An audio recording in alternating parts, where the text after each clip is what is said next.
Welcome, everyone, and a very special welcome to you, the listener, for joining us on another custom-tailored deep dive. I'm incredibly ready to dig into today's stack of notes. Oh yeah, I'm excited for this one. It's a really good stack today. It really is.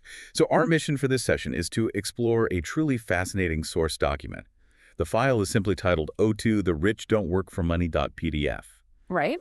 And what we have here is an excerpt from a massively defining foundational financial text. I mean, this is a text that has shifted the way millions of people look at wealth and mindset and really the psychological traps that keep most of us stuck in a never-ending loop of financial stress. It really is a foundational piece. And what's fascinating here is why it resonates so deeply. Because, it doesn't read like a dry macroeconomic manual. Well, not at all. You aren't staring at charts of GDP growth or calculating amortization tables. Instead, it's framed as a story, a personal narrative that uses childhood experiences to unpack some very heavy, very adult realities about how society functions. Yeah, how labor is commoditized. Yeah, exactly. And how human psychology interacts with capital. So I want to set the stage for you, the listener, right out of the gate here. We know you're here because you are a learner. You're someone who wants the signal through the noise. Maybe you're prepping to completely rethink your own personal finances and you're looking for a new framework. Or maybe you're an entrepreneur looking for a fresh perspective on what work actually means in the modern economy. Or maybe you're just insanely curious about how the individuals who control capital actually think differently than the rest of us. Right. Whatever brought you here today, this deep dive is designed specifically for you. We are going to extract the absolute maximum value from this source text, pulling out the most important nuggets of knowledge, all without that overwhelming info overload that usually comes with dense financial literature. And it is worth noting that this isn't just a story about acquiring physical dollars either. Right, it goes much deeper. It really does. On the surface, yes, it's about the mechanics of wealth. Yeah. But beneath that, it is a profound look at human psychology. It's a stark exploration of our traditional education systems. And a deep dive into how our basic primal emotions completely govern our logic that is even realizing it. Oh, absolutely. Okay, let's unpack this. But before we get into the narrative itself, I want to establish a quick ground rule for today's deep dive. Good idea. We are going to be exploring the provided source notes in immense detail. And the author of this text presents some very specific and sometimes controversial economic and social viewpoints. They definitely make some bold claims. They do. Claims about education, inflation, corporate structure. And we are here to impartially explore those viewpoints. We aren't endorsing them. We aren't taking sides on the political or economic spectrum, whether left-wing or right-wing. Right. Our job today is simply to serve as your expert guides to the material. Exactly.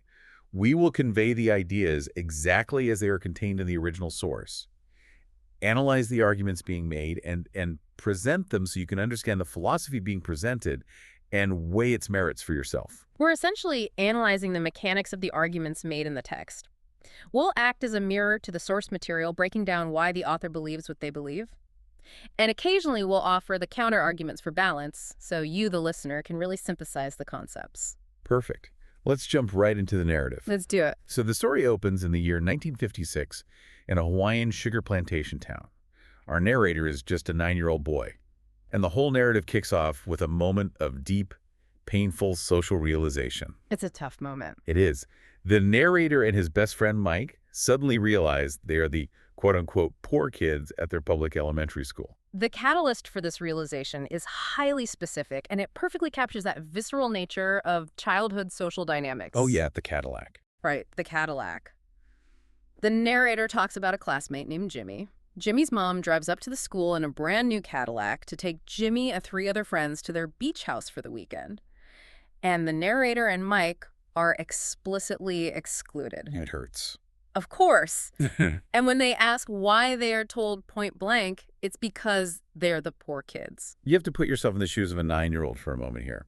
At that age, you probably don't even have a concrete concept of class or socioeconomics or wealth.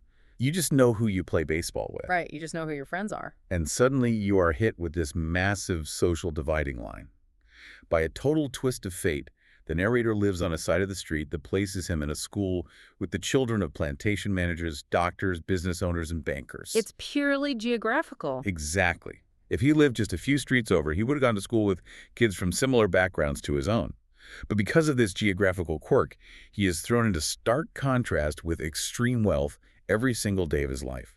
And what's fascinating here is the psychology of that 9-year-old realizing social class for the very first time. It's a shock to the system. It really is. Up until that point, he notes that his family provided all the basics. You know, food, shelter, clothes.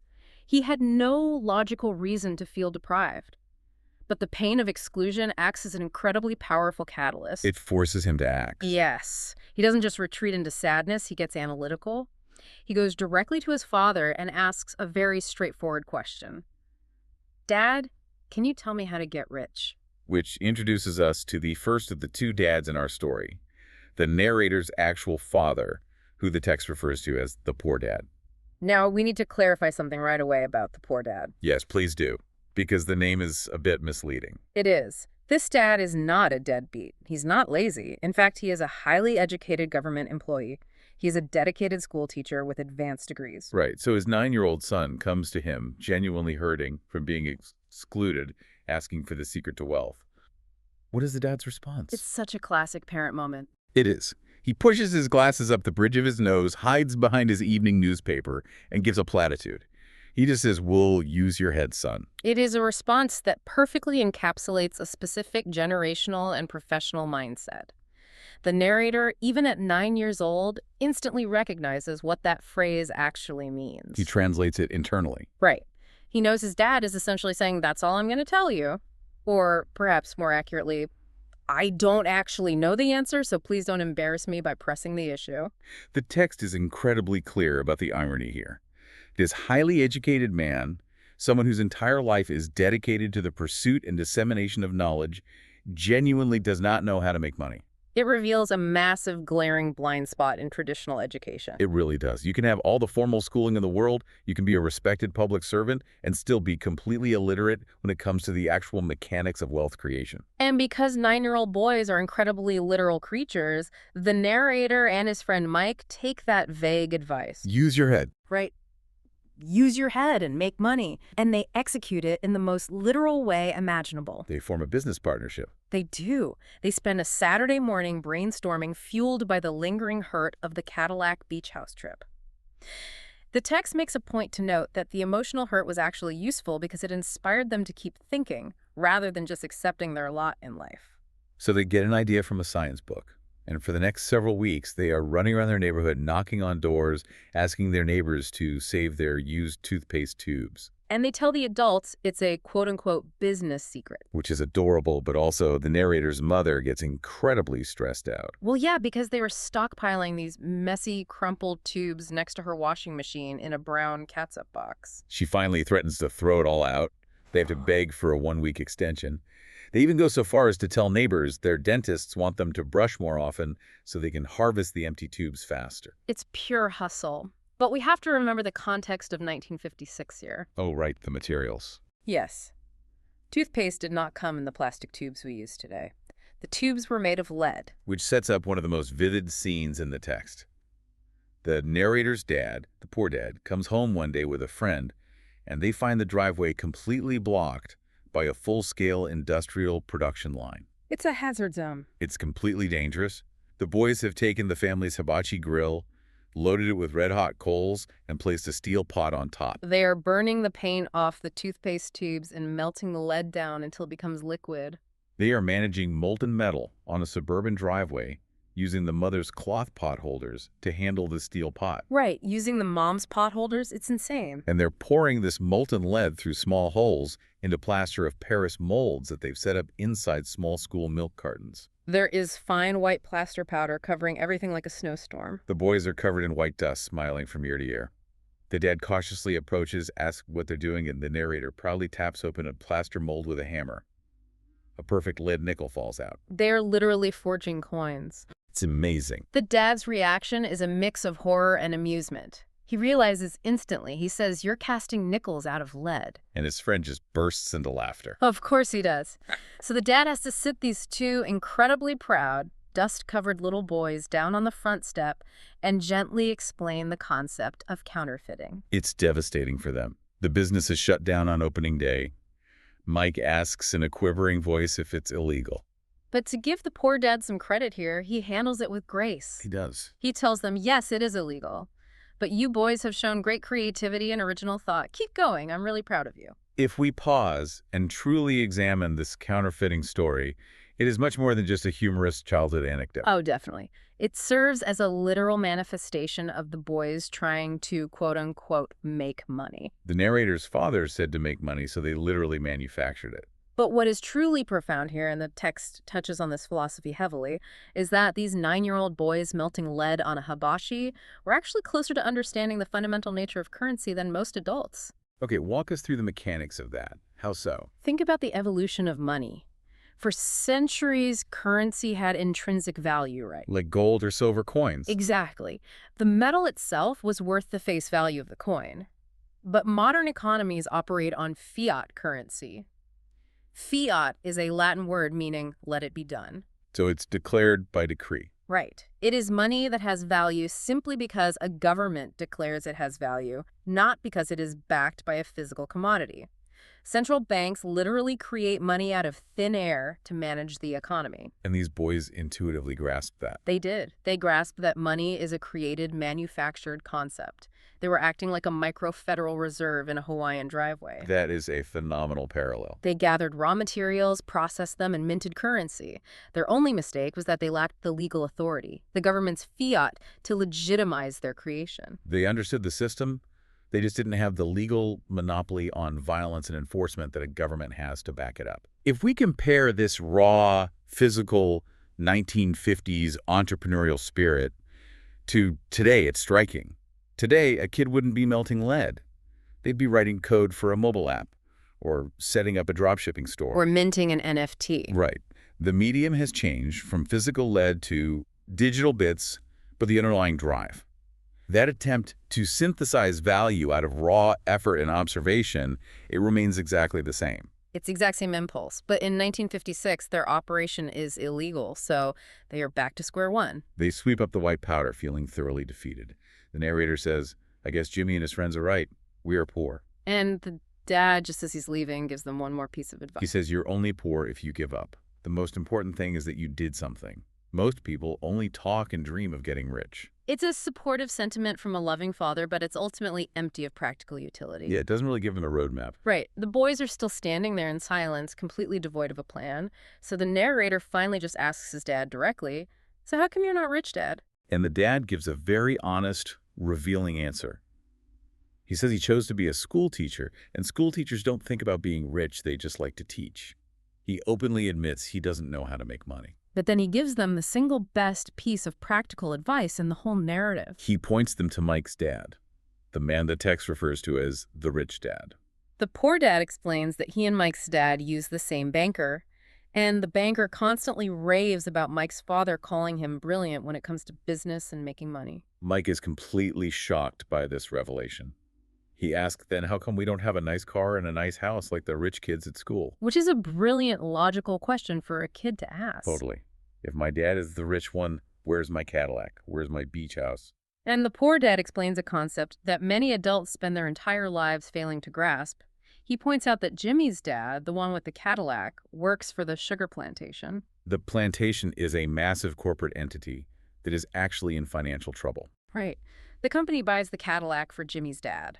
Jimmy's dad is essentially just a highly paid employee whose lavish lifestyle is funded by corporate perks that could vanish the second the company decides to downsize. He has the trappings of wealth, but no actual control over the underlying assets. Precisely.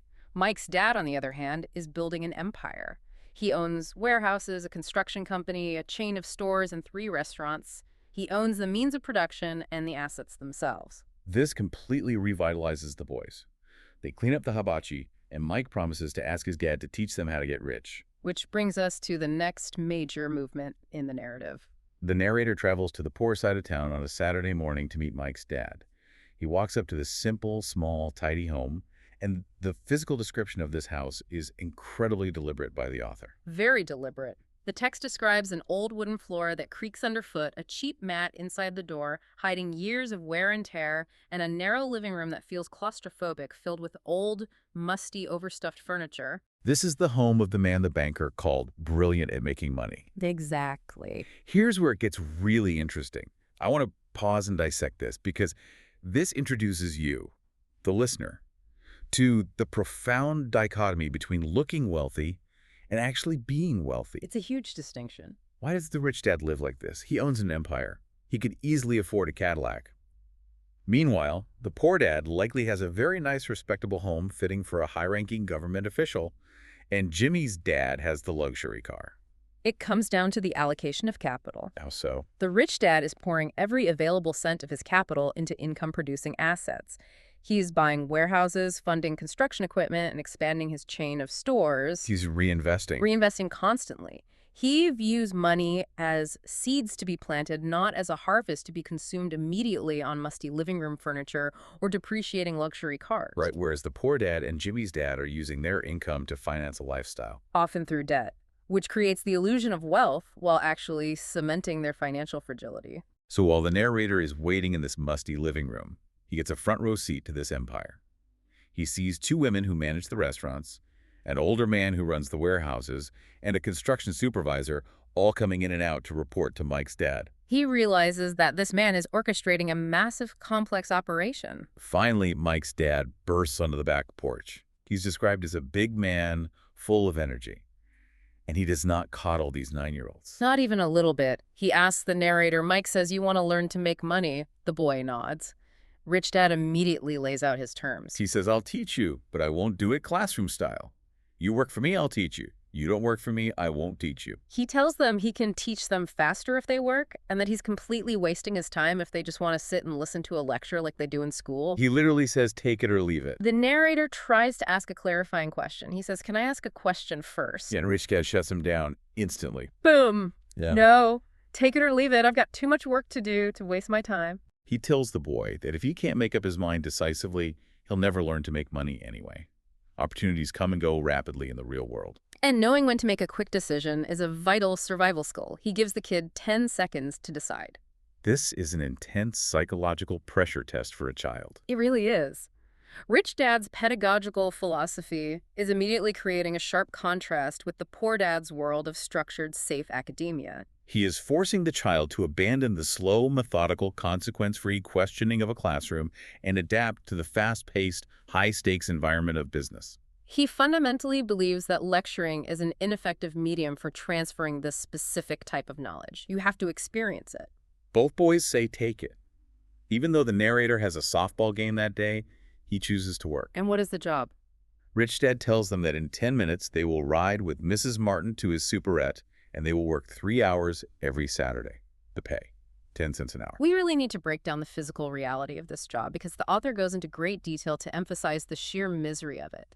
It sounds awful. It does. Mike's dad owned 9 of these little superettes. They were early versions of convenience stores, precursors to something like a 7-Eleven. And this is Hawaii in 1956. Right before air conditioning was widely used or affordable for small businesses, the stores had to keep their front doors wide open to the road and the parking lot just to survive the sweltering heat. And every time a car drove by, dirt and dust would swirl up from the unpaved or poorly paved road and settle inside the store. So the boy's job, under the strict supervision of the kind but hardworking Mrs. Martin, is to take canned goods off the shelves, brush each individual can with a feather duster to get the road dust off, and restack them neatly. For 3 hours, every single Saturday. It is the physical embodiment of mundane, seemingly pointless Sisyphean labor. As soon as you dust the cans, a car drives by and they are covered in dust again. It's excruciatingly boring work. The narrator notes that they knew they had a job for as long as there was no air conditioning. It perfectly illustrates the commoditization of unskilled labor. They are performing a task that requires zero intellect, zero creativity, and provides zero leverage. They do this for 3 weeks. Put yourself in the shoes of this 9-year-old listener. You are giving up your precious Saturday morning baseball games. You're sweating in an unair-conditioned store, breathing in road dust, wiping down cans of beans. And at noon, Mrs. Martin drops 3 little dimes into your hand. 30 cents a week. To contextualize that 30 cents, The text points out that comic books cost 10 cents back then. So for 3 hours of grueling labor, the boy earns exactly enough to buy 3 comic books. It is a subsistence-level reward. It is mathematically designed to be demoralizing. By Wednesday of the 4th week, the narrator's spirit is completely broken. He is ready to quit.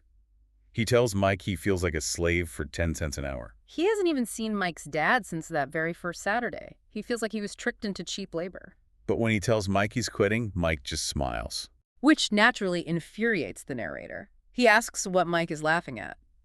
Mike reveals that his dad actually predicted this exact outcome. His dad told Mike to have the narrator come meet with him when he was ready to quit. Mike explains that his dad is different. He doesn't lecture like their parents. He's a quiet man who sets up situations. The narrator asks if he's been set up. And Mike says no, not really, but maybe. Dad will explain on Saturday. This builds incredible emotional tension leading into the confrontation. The frustration is boiling over. And interestingly, the poor dad is actively stoking that frustration. The text notes that the highly educated poor dad is furious with rich dad. He views the situation through the lens of labor rights and institutional fairness. He thinks rich dad is violating child labor laws. He thinks he should be investigated by the government. He advises his son to demand what he deserves, at least 25 cents an hour, and if he doesn't get it, to quit immediately. He tells him, "You don't need that damn job anyway." So the narrator is armed with his educated father's righteous indignation. At 8 o'clock Saturday morning, he marches over to Mike's house. Rich dad opens the door, tells him to take a seat and wait in line, and disappears into his office. And this begins the psychological warfare. Yeah, he just leaves him there. The boy sits down next to the exact same 2 women from 4 weeks earlier. 45 minutes go by. The women go in and leave. An older gentleman goes in and leaves. The house is empty. It's a beautiful, sunny Hawaiian day outside, and this 9-year-old is sitting in a musty, dark living room, listening to this man rustle around his office, talking on the phone, deliberately ignoring him. Let me jump in here. Sure. Because to a modern listener, making a 9-year-old wait for 45 minutes as a power play sounds a bit like cruel manipulation, or at best, terrible pedagogy. How does the text justify this without framing Rich Dad as just a bully? It justifies it by framing it as a necessary simulation of reality. Rich Dad is actively manufacturing the exact feelings of powerlessness, frustration, and insignificance that employees feel in the real world when dealing with large bureaucracies or in different employers. So he's stripping away the boy's sense of childhood entitlement. Exactly. By making him wait, he is establishing a stark hierarchy. The boy is attempting to trade his time for money, and Rich Dad is demonstrating physically that he, the employer, controls the value and flow of that time. It's a harsh lesson. Absolutely. But within the philosophy of the book, it is viewed as a necessary inoculation against the harsh realities of the labor market. And the tactic works perfectly to elicit the desired emotional response. Oh, it does. When Rich Dad finally calls him in at exactly 9 o'clock, the boy is steaming. Rich Dad casually swivels in his chair and says, "I understand you want to raise or you're going to quit." And the boy just erupts. He's nearly in tears. He blurts out that Rich Dad isn't keeping his end of the bargain. He accused him of being a greedy crook who exploits children, who wants all the money, and doesn't take care of his employees. He says he's worked hard, given up his baseball games, and Rich Dad hasn't taught him a single thing. It's a remarkable outburst. He hits every single talking point of a disgruntled, exploited worker. He recites the classic labor versus management grievances perfectly. And Rich Dad's reaction is brilliant in its stoicism. He rocks back in his chair, stares at the boy, and calmly says, "Not bad. In less than a month, you sound like most of my employees." The boy is stunned. He doesn't understand. He continues his grievance, bringing up child labor laws, threatening to notify the government because his dad works for the government. He demands to know what Rich Dad has to say for himself. And Rich Dad asks incredibly calmly, "How do you know that I've not taught you anything?" The narrator's defense reveals how deeply ingrained the traditional education model is. He says, "Well, you've never talked to me. Does teaching mean talking or a lecture?" And Rich Dad smiles and says, "That's how they teach you in school. But that's not how life teaches you. And I would say that life is the best teacher of all." This is a massive philosophical pillar of the text. Rich Dad says most of the time life does not talk to you. It just sort of pushes you around. Each push is life saying, "Wake up. There's something I want you to learn." We need to define a psychological concept here known as locus of control. Please do. Locus of control refers to how strongly people believe they have control over the situations and experiences that affect their lives. An external locus of control means you believe external forces like your boss, the economy, or luck dictate your fate. Okay, An internal locus of control means you believe you are responsible for your own outcomes. got it. So Rich Dad is arguing that most people have an external locus of control. Exactly. When life, quote unquote, pushes them, they react in one of two ineffective ways. First, some people just let life push them into submission. They play it safe, doing the right things, saving themselves for some event that never happens, terrified of taking risks. Right? He says they die a boring old person with lots of friends who like them because they were a nice, hardworking person. But deep down, they were terrified, and they chose to play it safe. The second ineffective reaction is fighting back, but fighting back blindly against the wrong enemy. What does that look like? Rich Dad notes that some people get angry and push back against their boss, their job, or their spouse. They don't realize it is life or the system that's pushing them, not the specific person in front of them. So they spend their lives blaming their low pay or their manager for their problems, always hoping for a big break that will magically solve everything. Yes. Think about that for a second, listener. How many times have you felt that exact same resentment at a job? That feeling of, I'm working so hard and it's not enough and it's my boss's fault or the company's fault. Rich Dad is saying that this anger is misdirected. The boy asks, "You've been pushing me around." And Rich Dad says, "I would say that I just gave you a taste of life." He explains that out of his 150 employees, not one had ever asked him what he knew about money. They only ever asked for a job and a paycheck. So when Mike and the narrator asked to learn about money, he designed a course that mirrored real life. He knew that if he just lectured them in a classroom setting, the information would go in one ear and out the other. He had to let the reality of wage labor push them around a bit by paying them a miserable 10 cents an hour so the emotional pain would make them receptive to the lesson. The boy is still trying to externalize the blame. He says, so the lesson is that you're cheap and exploit your workers. And Rich Dad laughs heartily. He tells the boy, stop blaming me and thinking I'm the problem. If you think I'm the problem, then you have to change me. Which is impossible. Exactly. But if you realize that you're the problem, then you can change yourself, learn something, and grow wiser. It's easier to change yourself than everyone else. This is the radical shift to an internal locus of control. The narrator threatens to quit if he doesn't get more respect and a raise. Rich Dad points out that quitting is exactly what most people do. They quit and go looking for another job, a better opportunity and higher pay, actually thinking that a new job will solve the underlying problem. But in most cases it won't, because the lack of financial literacy remains. The boy is finally starting to get it. He asks, so what will solve the problem? And Rich Dad taps him gently on the head and says this stuff between your ears. And this is the moment. This is where Rich Dad delivers the central thesis statement of the entire text. Lesson number 1. The text states it clearly. The poor and the middle class work for money. The rich have money work for them. It's a complete paradigm shift.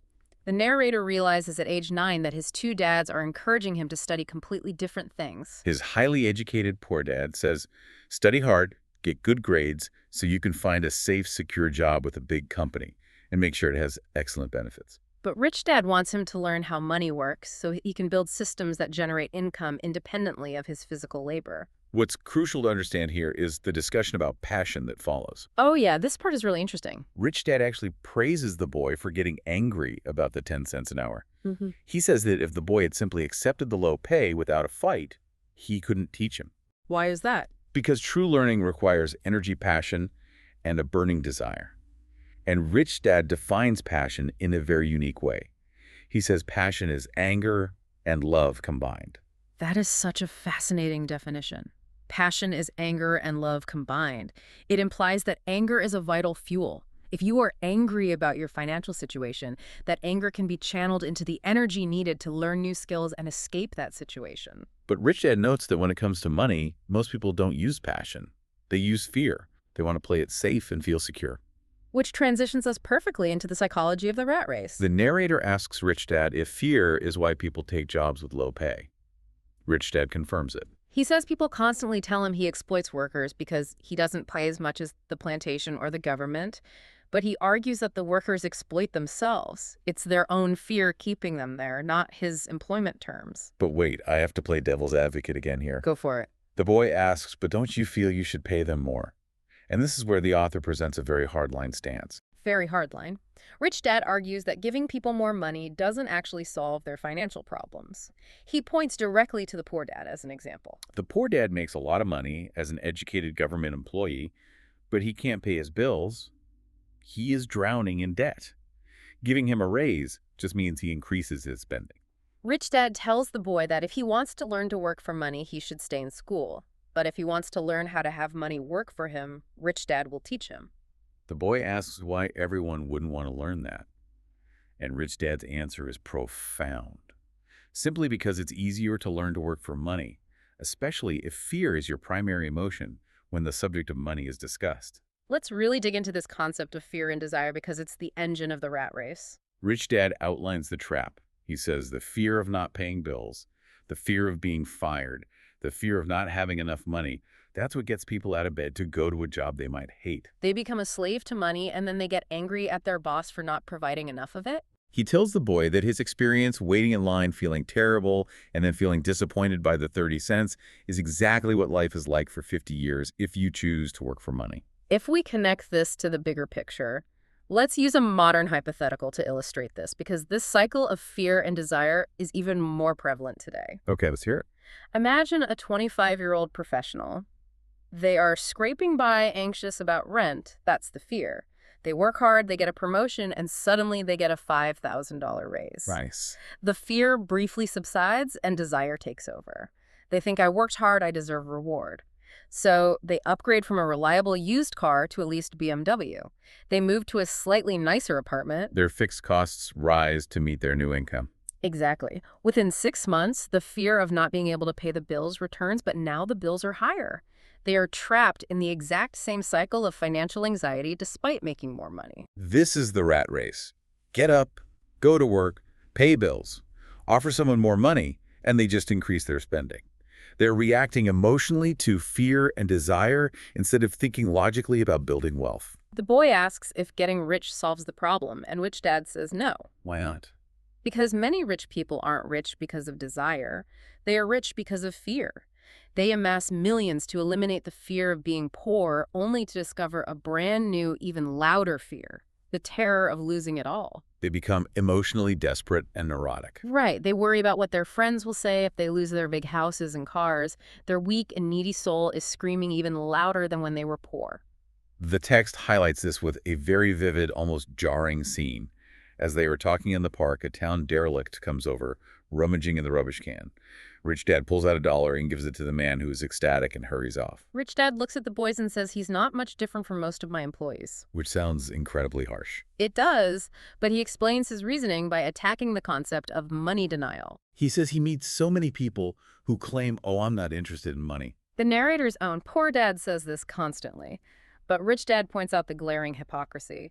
If you aren't interested in money, why are you working 8 hours a day for it? He says that kind of denial is probably more psychotic than a person who hoards money. The text argues that both extreme avoidance of money and extreme attachment to money are essentially psychological disorders driven by fear.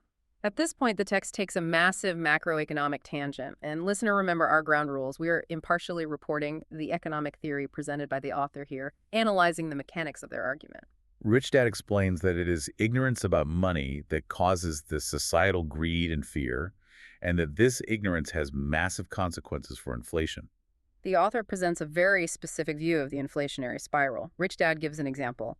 A doctor wants more money to provide a better life for his family, so he raises his fees. This makes healthcare more expensive, which disproportionately hurts the poor.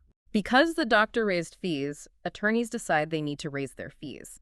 Because attorneys raise fees, school teachers demand a raise to keep up with the cost of living. To pay the teachers, the government raises taxes, and the cycle continues endlessly. The theory presented in the text is that the spiral creates a horrifying, expanding gap between the rich and the poor, and that history shows civilizations collapse when this gap between the haves and have-nots grows too wide.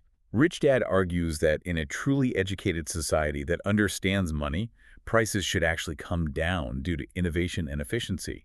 But they constantly go up because of fear and greed caused by financial ignorance.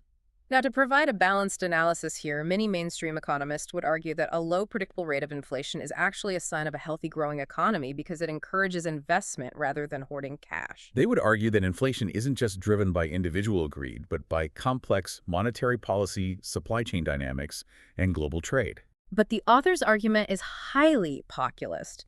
He is blaming the erosion of purchasing power directly on a systemic lack of financial literacy and the resulting emotional reactions of the populace. The boy then asks a very logical question.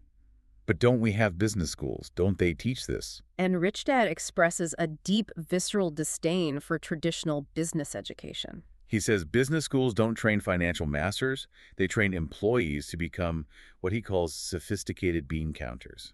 He argues that when bean counters, meaning accountants, financial analysts, MBAs focus purely on cost optimization, take over a business, all they do is look at the spreadsheets. They fire people, cut costs, compromise on quality, and raise prices to hit quarterly targets, which he claims ultimately kills the soul and longevity of the business. Let me push back on Rich Dad's premise here. Sure. Surely bean counting is vital. If a company doesn't manage its margins and cut bloat, it goes bankrupt and everyone loses their job. Why does he view this so negatively? You're right, and that is the standard counterargument. Large multinational corporations require strict financial controls and optimization to survive in competitive markets. They can't run purely on entrepreneurial instinct. Right. However, Rich Dad's critique is focused on the mindset. He believes that bean counters operate from a place of fear of missing earnings, fear of risk.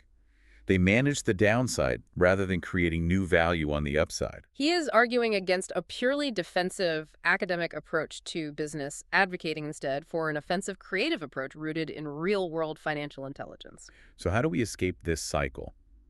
The boy asks what the answer is.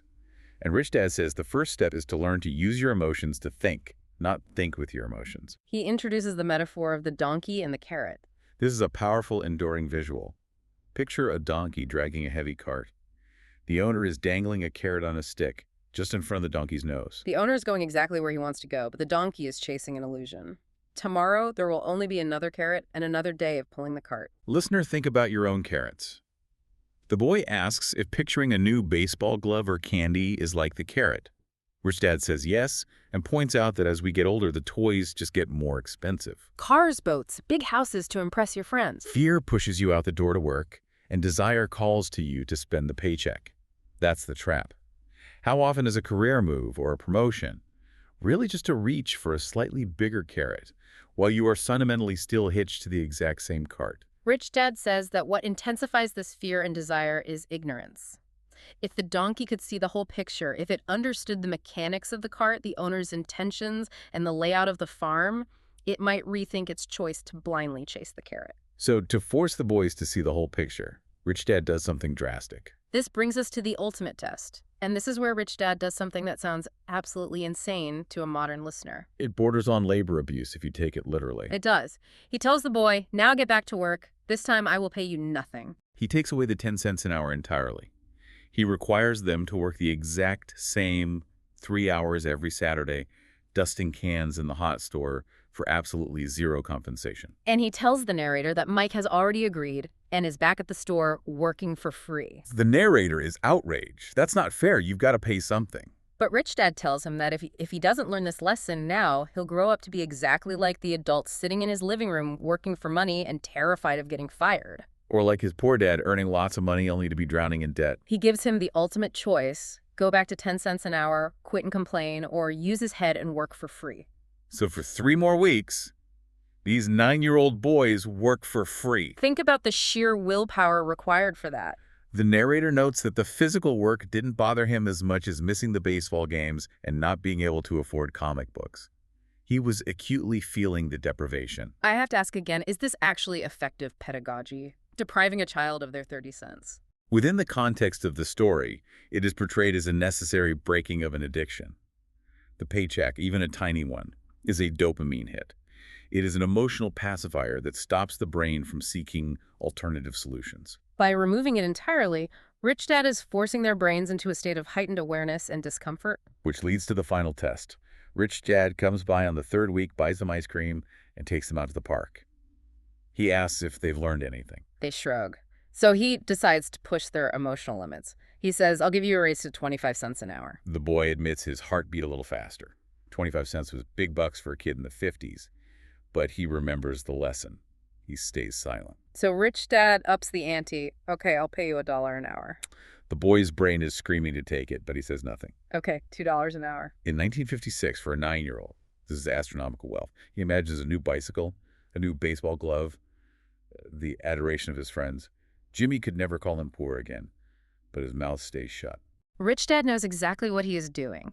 The text says he is testing them, knowing that every person has a weak and needy part of their soul that can be bought, and a part that is resilient and can never be bought. He wants to see which part is in control, so he pushes it to the absolute limit. Hmm. Okay, $5 an hour. $5 an hour in 1956.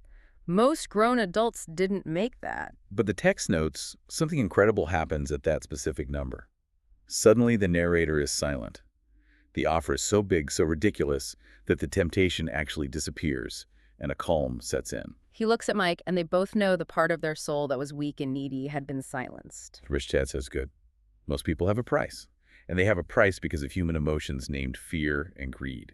By taking away the pay entirely and then offering them a fortune, he forced their brains to wake up and recognize the emotional manipulation. He refers to this as entering the briar patch, referencing the old Brer Rabbit folklore. Right, he says the briar patch represents our fear and greed. The way out of the briar patch is choosing your thoughts rather than reacting to your emotions. This is the critical mechanic of the entire philosophy. When you feel the fear of not having money, the immediate emotional reaction is, I need to find a job, or I need to ask for a raise. Rich Dad challenges them to pause and ask, is working harder at this job the best, most logical solution to this problem? The text explicitly states a job is a short-term solution to a long-term problem. So what does this all mean for the listener? How do you spot emotional thinking versus logical thinking in your own life? Rich Dad gives clear examples. Emotional thinking sounds like, well, everyone has to work, or the rich are crooks, or I deserve this raise, or I like this job because it's secure and has benefits. Logical thinking pauses and asks, is there something I'm missing here? Am I trading my finite time for a capped upside? By removing the paycheck, Rich Dad stripped away the blinding effect of the immediate reward. He told them to keep working for free, use their brains, and soon their minds would show them ways of making money far beyond what he could ever pay them. He told them, the moment you see one opportunity, you'll see them for the rest of your life. Which brings us to the spectacular payoff of the story. The boys go back to working for free at the store. The narrator is staring longingly at the comic book stand because he has absolutely no money to buy them. But because his brain is no longer pacified by the expectation of those 3 dimes at the end of the shift, he is observing his environment differently. He isn't just a worker bee anymore, he's an observer. And he notices Mrs. Martin doing something very strange. He watches as she takes the older unsold comic books, cuts the top half of the cover off, and throws the rest of the physical book into a large cardboard box. The narrator asks her why she is destroying the comics. She explains that she gives the top half of the cover back to the comic distributor for credit, proving they didn't sell, and she throws the actual physical book away. So the boys wait an hour for the distributor to arrive. They ask him if they can have the discarded comic books. The distributor says yes, but on 2 strict conditions. They must work for the store, and they cannot resell the comics. This is a phenomenal example of what economists call arbitrage and recognizing invisible value. Let's define arbitrage quickly. It essentially means taking advantage of a price difference between 2 or more markets. Yeah. You buy an asset in one market at a low price and sell it, or in this case rent it in another market at a higher price, capturing the difference. These comic books were literally trash to Mrs. Martin and the distributor. Their value in the retail market was 0. But to the boys, they were raw material. They revive their business partnership, but this time legally. They take hundreds of these discarded comics to a spare room in Mike's basement and open a comic book library. They hire Mike's younger sister, who loves to study, to be the head librarian. They charge the neighborhood kids 10 cents for admission. For that single dime, a kid can read as many comics as they want for 2 straight hours. Yeah. Since a single comic costs 10 cents to buy at the store, reading 5 or 6 in 2 hours is an incredible bargain for the kids in the neighborhood. Let's analyze the massive economic shift that has occurred here. They transitioned from being low-wage employees to being business owners. They identified a resource that had 0 acquisition cost because they leveraged their existing relationship with the store. They created a service that provided massive, undeniable value to their customers. They hired an employee, Mike's sister, for $1 a week to manage the operations. And the profit. The boys averaged $9.50 a week over a 3-month period. Let's do the math on that. Compare $9.50 a week to the 30 cents a week they were making dusting cans. It is an astronomical leap in revenue. But the most important element isn't just the amount of money. It's the poetic justice of the situation. The very comic books the boy couldn't afford to buy at 10 cents an hour became the foundation of his first real income-producing asset. Exactly. And most importantly, they fundamentally decoupled their time from their income. They still worked their 3 free hours at the store on Saturdays to maintain their relationship and the supply of comics, but the library was open every single day after school. Their system managed by their employee was generating income even when they were at baseball practice or doing homework. As the text concludes, they finally had money working for them instead of them working for money. If we look for modern equivalents of this comic book library, they are everywhere. This is the 1950s equivalent of a software as a service or SaaS business model. You build the software once or acquire the comic books once, and you charge multiple users a subscription fee to access it. The marginal cost of an additional kid reading a comic book is zero, just like the marginal cost of an additional user logging into a website is practically zero. It also mirrors modern digital content creation, affiliate marketing, or any automated digital system.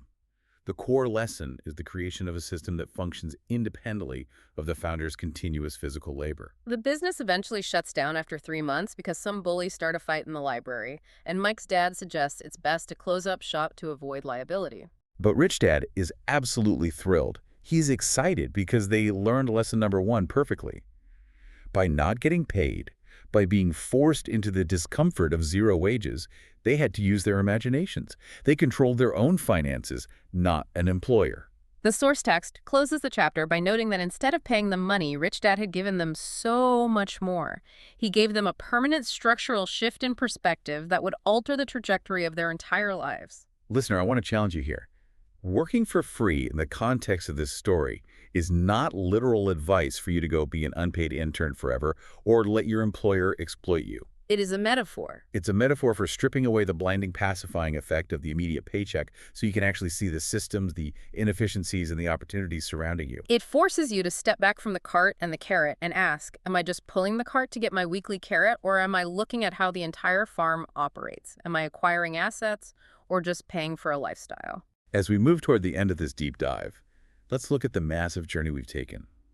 We started with a 9-year-old boy feeling the acute sting of poverty because he wasn't invited to a beach house in a Cadillac. We saw him literally melt down lead tubes trying to manufacture fiat currency in his driveway. And we watched him endure the psychological gauntlet of Rich Dad, sweating over dusty cans for pennies, being subjected to a manufactured power dynamic, having his pay stripped away entirely, and finding the willpower to resist the temptation of $5 an hour. And the core takeaway from all of this is the realization that fear and desire are the invisible strings controlling the rat race. The central thesis is undeniable. The poor and middle class work for money driven by those primal emotions. The rich educate themselves to recognize opportunities and build systems so that money works for them. We want to gently remind you that the takeaway from this deep dive isn't that you need to march into your boss's office tomorrow morning, flip over your desk, and quit your job. It's about auditing your mindset. Precisely. Take a step back and ask yourself, are you reacting emotionally to the fear of bills, or are you actively logically choosing your thoughts? Are you hoping a slightly bigger paycheck will magically solve your financial anxiety, like the person leasing the BMW? Or are you looking for ways to build assets and systems that decouple your time from your income? I want to leave you with a final provocative thought to mull over as you go about your week. Think about Mrs. Martin. The text describes her as a kind, patient, hardworking woman. She was like a mother to Rich Dad. She worked tirelessly. But every single week she stood in that sweltering, dusty store, and she literally held the key to a lucrative business in her hands. She held those comic books, cut the covers off, and threw the rest into a cardboard box. She was throwing away an asset that generated nearly $10 a week for 2 9-year-old boys. She never saw the opportunity. Why? Because her brain was entirely wired to only see her hourly wage. She was too focused on the immediate task, dusting the cans, managing the register, and the immediate paycheck to see the system and the arbitrage opportunity right in front of her. So as you go about your week, whether you are at your job running your business or managing your household, I want you to ask yourself, what discarded comic books are you currently throwing away in your own life, simply because you are too focused on the immediate paycheck to see the invisible value right in front of you? That is a great question to end on. Thank you so much for joining us on this custom-tailored deep dive. We wish you the absolute best of luck in finding your own briar patch, mastering your emotions, and seeing the opportunities the rest of the world misses. Until next time.